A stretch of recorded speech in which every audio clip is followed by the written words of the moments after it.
What is going on, Crimson City? My name is Crimson CBAD, bringing you guys our Week 8 Team Builder in NPA. Your Detroit Type Nulls are taking on Coach in Vivid Color and the South Texas Sableyes. I'm really looking forward to this matchup. If you guys are too, show some love on that like button down below. If you're new, feel free to hit that subscribe button. Of course, make sure you guys check out Vivid's channel. I'll be sure to link his channel in the description of this video, as well as the plays for NPA. So you guys go check out last week's battle against 6-Foot Hex and the Durham Druddigons. It was our first win. It was an intense battle, barely scraping out. It came down to a roll at the end. Seriously, go check it out. But we are now 1-6, looking to just start the win streak now. You know, I figured give everybody else a handicap. We'll start a little halfway into the season, but yeah, looking to keep the momentum going. Vivid's team is absolutely terrifying. He has, let me move some stuff around here really quickly. We're just gonna yoink over here, so you guys, and we're just gonna move this over here so you don't see none of that, and that's all live editing, so that's as live as it gets, folks. So we'll talk about Vivid's team really quickly. He's got the Tyranitar. It's a Pokemon we're really comfortable with after APA having our own Sandcore, but he can bring different items, not just the Tyranitar. Well, not Tyranitar, because he's got a different Mega, but this thing is absolutely terrifying. It's got great stats. It's a little slow, but I mean, it's a monster. Sets up the sand for his team, and it's just, I'm not looking forward to dealing with it. Next up, he's got the Haxorus, a very good Pokemon. Mold Breaker potentially could come, but other than that, I could see something like probably like an Unnerve Haxorus, like a DD Haxorus. But Dragon Dancing Tyranitar and Dragon Dancing Haxorus are both very, very scary Pokemon. They can both set up offensively in their own waves, so we have to be prepared for things like that. Delmai is a really cool Pokemon, Grass Ghost type, pretty offensive, pretty bulky. It's got the Steelworker ability, so it gives it essentially 3 typings as far as its Grass and Ghost type, but then Steelworker gives an extra 50% boost to any Steel type moves, so things like Gyro Ball and its signature move Anchor Shot do get that stab boost, which is pretty cool. He's got the Grand Bull, which I would almost assume has to come, because if not, I have a win condition right here. Definitely think Granbull's got to come. Granbull's going to show up, though. The Intimidate ability, it can be a Cleric, it can toss off Thunder Waves or Toxics, it can have Elemental Punches, Play Rough, things like that. He's got the Hariyama, which is a super bulky Pokemon, 144 base HP, 120 base attack, Guts, Sheer Force, and Thick Fat, which is absolutely incredible. I mean, all 3 of those abilities could definitely come. I would anticipate perhaps something like a, perhaps maybe like a Guts Flame Orb set. There was the nerf to fire type moves in, or to burn damage, I should say, rather, excuse me. There was a nerf to burn damage in Ultra Sun and Moon. Bring it down, and 7th gen in general, bring it down from 12% to now 6% of health. So that does give Guts users such as Hariyama a little bit of an advantage, a little bit of a boost, I should say. Alolan Dugtrio is a really fast Pokemon with 110 base speed. It does not have the Arena Trap as its Cantonian counterpart does, but it does have Tangling Hair, which means on physical contact the speed stage gets dropped by 1. So that is something to consider, but it's really still about as unimpressive as Dugtrio, really. I mean, it does get Steel typing, so Stab, Iron Head. Still 100 base attack, 110 base speed, so nothing too crazy there. Did get a little, I think it's got 60 defense, and regular Dugtrio has only 50 defense, if I'm not mistaken. The monster that is Mega Alakazam can definitely show up with 150 base speed, the Trace ability, 175 base special attack. This thing is an absolute monster. Oh my goodness. Oh my goodness. This thing hits like a truck. If it Trace a Beast Boost from Celesteela, man, that's just kind of game at that point. So he's got the Raikou as well, 115 base special attack, 115 base speed. One of my favorite electric types in League format. It can be a Coal Mine setup, it can be a Specs abuser, it can be a Volt Switch, or excuse me, not a Volt Switch abuser, an Assault Vest abuser, things like that. Gligar, Eviolite user, ground and flying type Pokemon, can set up rocks, can defog, can toss off Toxics, has access to knockoff and U-turn as well, so pretty cool Pokemon in that regard. The Milotic, which is a very bulky, specially defensive Pokemon.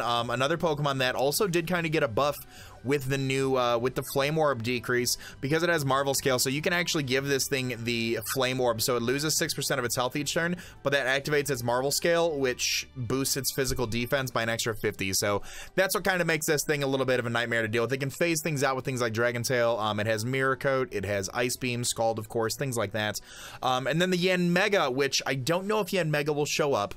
I don't think the Yanmega will show up. We'll talk about predictions on what I think his team will be here right after this. But Yanmega is a very offensive Pokemon with 116 base special attack, the speed boost ability, and if it's not speed boost, it can be Tinted Lens, which just absolutely just rips teams apart. And if you don't know what Tinted Lens is, it boosts the damage of not super effective moves. So whereas Air Slash wouldn't be effective on Celesteela, and now all of a sudden you're boosting that thing with you know, a Life Orb and the Tinted Lens. All of a sudden that's not really a resist anymore, so it's really scary Pokemon. Some things to note about his team: he has 3 Stealth Rockers in the form of Tyranitar, Alolan Dugtrio, and Gligar. He has a Rapid Spinner in the form of Delmise, and a Defogger in the form of Gligar, and 1 Cleric in the form of Granbull, being his Heal Bell user. So if I were to just guess the 6 Pokemon he would bring, I think Granbull has to come. Perhaps Tyranitar, Mega Alakazam I could see showing up for sure. Gligar and Milotic could definitely come to play.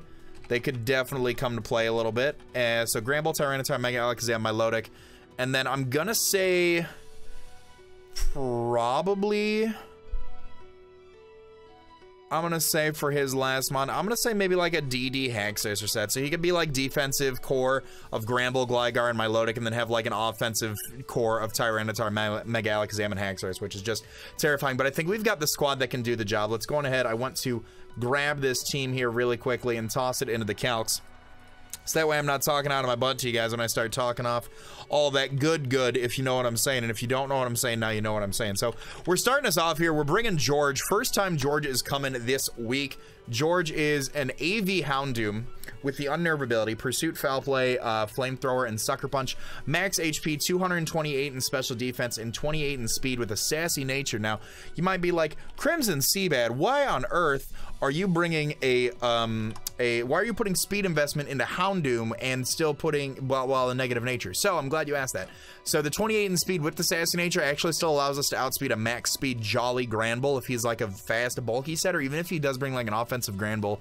Granbull tops out at 106 speed with a Jolly nature, so we'll be able to outspeed that thing every single time.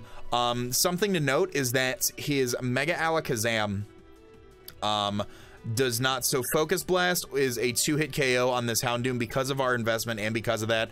I don't think he'd stay in on something like us, predicting like a Sucker Punch or something, so we can Pursuit Trap this thing for 2-hit KO. If he switches out on us, which could be really nice, Pursuit does obviously knock it out.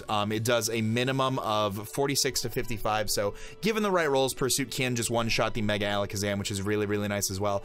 Foul Play, probably not the move I'd go for. Perhaps, just to make sure he doesn't go for like a sub or something on me, I'd probably Foul Play into Sucker Punch if I get this thing off clean, if I don't think he'd stay in. But Sucker Punch also does 78 to 93, and if I can get Rocks up, Sucker Punch has a 50% chance to OHKO after Rocks. Foul Play a little bit less, but that's just something to note about the Houndoom. If we were to go up against something like the Granbull as well, with its massive attack stat, Flamethrower is doing 42 to 50 to that thing, which is really cool, and that's assuming, like I said, if he's that offensive set that he could bring, Flamethrower does 2-shot. Obviously, he can have access to Earthquake and Play Rough, which will hurt us, but that AV does help us take a few hits from his special mon. So something like Raikou, if he does bring like a Choice Specs Raikou set, Thunderbolt has a 3-hit KO essentially, and then something like Foul Play and Flamethrower can turn around and do a lot of damage to that. So we can also sponge hits with the Raikou with this thing, which is also really cool. And then last thing I want to check out would be Milotic. Like a defensive Milotic set, Scald has a very low chance to 3-hit KO. So looking more like a 4-hit KO. Not that I'd stay in against this thing. We can't touch it for too much damage. It's not like we have Toxic or anything like that, but just as a note, if I need to, like, you know, 1v1 this thing later on. And then the Yanma, Yanmega, excuse me. If he is like a Choice Specs Yanmega set with Tinted Lens, yeah, Bug Buzz is a 3-hit KO on us, which is really cool. So it does handle a lot of his special threats, and we are able to turn around. Flamethrower obviously being able to one-shot the Yanmega. A Specs Tinted Lens Bug Buzz is a 3-hit KO, so that is really good knowledge to have. Perhaps even if he is like a modest set, we still are 3-hit KO'd by a modest Tinted Lens Bug Buzz, which is really cool. That's one of the things that I like about the Houndoom this week, is that it does kind of lure in Pokemon where like, oh, Yanmega can probably toss off like a really powerful move right here. Well, my AV and my bulk does, you know, work around that. And then same thing with Alakazam with the Focus Blast. That would be his strongest way of hitting me. And we are 2-hit KO'd by that, and he has to connect 2 of those in a row, considering, you know, it's 70% accurate. So next up here, we're bringing a defensive Celesteela this week. I really wanted to run a Sodomized Weakness policy, but defensive Celesteela is going to put in the work for a few of our 2 other setup sweepers that we have this week. We're bringing sub Leech Seed, Heavy Slam, and Toxic on Celesteela. 244 in HP, 60 in defense, 204 in speed with a Careful Nature. Now, we have a lot of speed and a Careful Nature with no investment. So, what that does, again, similar to the Houndoom, it does allow us to outspeed the Grand Bull, which is really, really cool. We'll be able to sub up before he can Thunder Wave or do anything like that.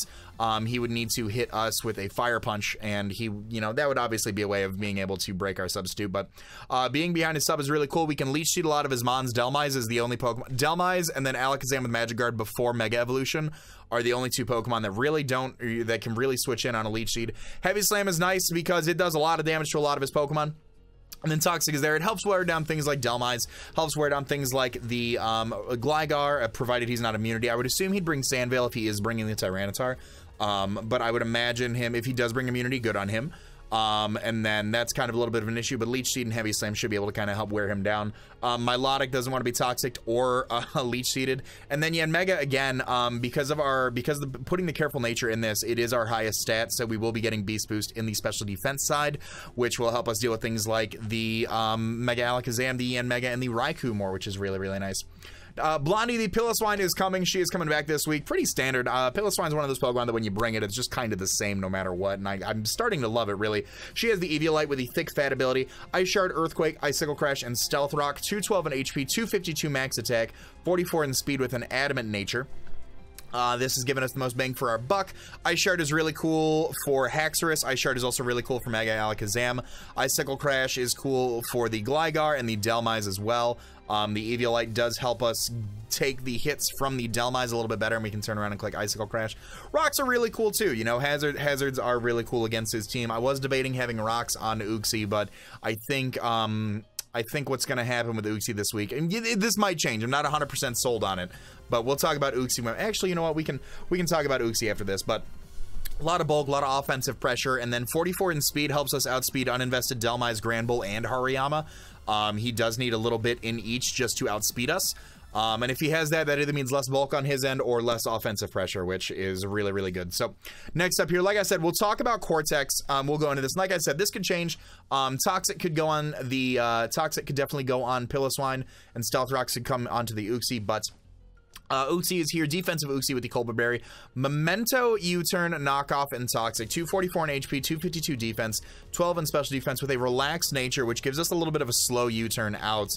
We do outspeed quite a bit of his mons just with our base 95 speed. But we will get a little bit of a slow U-Turn out, and we will also be able to get like a slow Memento out if he feels like safe setting up with something. If we do decide to go that route, like I said, I'm not 100% sold. It's the first time I've ever actually brought Memento anything. But that could give us an opportunity to set up with other of our two setup sweepers. And you're probably like, Crimson CBAD, I only see one setup sweeper. Well, let's talk about one that I think will do well. Then we're going to talk about one where he really doesn't have an answer for it. So that's Uxie though. Like I said, Rocks could come on here and Toxic go on the Piloswine, but we'll definitely see about that. We are bringing the Commander. She is coming this week with Dragon Dance, Cotton Guard, Roost, and Return. 244 in HP, 68 in attack, 196 in speed with an Adamant Nature. This is, if he doesn't bring Grand Bull, this wins, like just right out. Absolutely right out. I mean, we have enough speed to outspeed Tyranitar.